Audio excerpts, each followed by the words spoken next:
পৃথিবীতে অনেক দেশ আছে যেটা গণতন্ত্র এবং প্রজাতন্ত্র। এই গণতন্ত্র এবং প্রজাতন্ত্র কি, আর কোন দেশগুলো গণতন্ত্র এবং কোন দেশগুলো প্রজাতন্ত্র, আমরা কিন্তু কনফিউশন হয়ে যাই, আমরা বুঝতে পারি না। আমরা দেখি বিশ্ববিদ্যালয়ের ভর্তি পরীক্ষা থেকে শুরু করে চাকরির পরীক্ষাতেও কিন্তু পরীক্ষাতে প্রশ্ন আসে নিচের কোনটি গণতান্ত্রিক দেশ, নিচের কোনটি প্রজাতান্ত্রিক দেশ। এই আমরা কিন্তু বুঝতে পারি না যে কোন দেশগুলো গণতান্ত্রিক আর কোন দেশগুলো প্রজাতান্ত্রিক।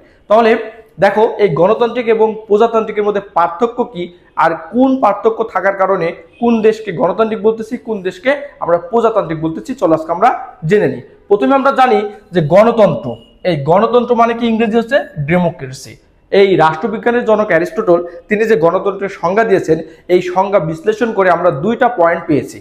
তার মানে গণতন্ত্রের সংজ্ঞা বিশ্লেষণ করে আমরা দুইটা পয়েন্ট দিয়েছি বা পয়েন্ট পেয়েছি। চলো আমরা দেখে নিই যে গণতন্ত্রের এই সংজ্ঞা দুইটা পয়েন্টে কি কি বলা আছে। দেখো, 1 নম্বর পয়েন্টে বলছে government must be elected by the people directly. তার মানে কি, গভর্নমেন্ট মানে হচ্ছে সরকার, মাস্ট বি মানে অবশ্যই, ইলেক্টেড মানে কি, ইলেক্টেড মানে নির্বাচিত হবে, কার দ্বারা, বাই দ্য পিপুল জনগণের দ্বারা, এবং কি ডিরেক্টলি মানে কি একদম প্রত্যক্ষভাবে জনগণের দ্বারা নির্বাচিত সরকার হবে গণতন্ত্র রাষ্ট্র। তার মানে যেই রাষ্ট্রটা গণতন্ত্র হতে হবে সেই রাষ্ট্রের সরকার কি হবে, সেই রাষ্ট্রের সরকার জনগণের দ্বারা ডিরেক্ট সরাসরি নির্বাচিত হবে। এটা একটা পয়েন্ট পেয়েছি। আরেকটা পয়েন্ট পেয়েছি গণতন্ত্রের, সেটা হচ্ছে পিপুল মানে জনগণ can participate with governments activity. Governments মানে সরকার, যে সরকারকে জনগণ সরাসরি নির্বাচিত করলো, প্রথম পয়েন্ট আমরা দেখলাম, সেই সরকারের যত কার্যক্রম আছে সব কার্যক্রমে কি করতে পারবে, ওই দেশের যারা ভোট দিয়ে তাকে গভর্নমেন্টের সরকার নির্বাচিত করলো, ওই দেশের জনগণ কি করবে, ওই সরকারের সকল কাজে কার্যক্রমে সকল অ্যাক্টিভিটিতে কি করতে পারবে, অংশগ্রহণ করতে পারবে। এখন তুমি বলতে পারো যে অংশগ্রহণটা কিরকম।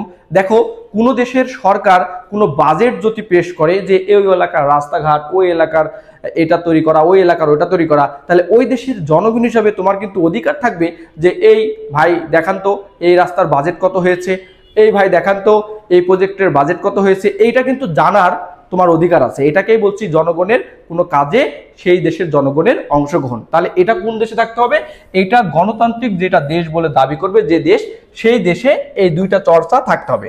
একটা চর্চা কি, ওই দেশের সরকার ব্যবস্থা কি হবে, সরাসরি জনগণের দ্বারা নির্বাচিত হবে। আরেকটা কি, যে ওই সরকার যে কাজগুলো করবে সেই কাজগুলো কি করতে পারবে, ওই দেশের জনগণ সরাসরি অংশগ্রহণ করতে পারবে, তার মানে যাচাই করতে পারবে, জানার অধিকার থাকবে। এটা হচ্ছে গণতন্ত্রের সংজ্ঞার দুটা পয়েন্ট।